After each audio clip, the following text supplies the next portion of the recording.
Well, future veterans are also being remembered here in Coon Rapids. Students at Coon Rapids Middle School meet each week and take part in a project to support our troops. CTN's Joe Nelson has the story.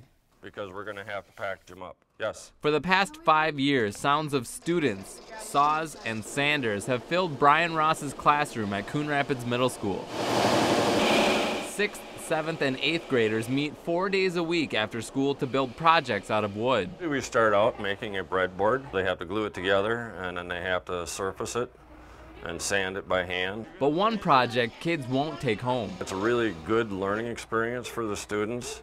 They get basically just a blank square piece of wood, and then they have to glue a brass barrel into the middle of it, mount it on a lathe, shape it down to a cylinder, sand it, and put a finish on it, and then they need to assemble it. Pens are then sent to the Freedom Pens Project in Virginia that ships them to all branches of the United States military in Iraq, Kuwait, Afghanistan, and Korea. You start with a pen blank and a kit, and you turn it into something completely different, and then it gets shipped off to people who are defending our country. They give so much for us, and I think it's cool that we just get to give at least something back. We know we're giving it to a good cause. It's real important for the students to realize that there's people overseas right now trying to enforce everybody's right to freedom. They write letters to say, "Thank you for devoting your time and effort." We probably don't use pens or write letters as much anymore, but it's not so much about a pen, it's just somebody's thinking about them.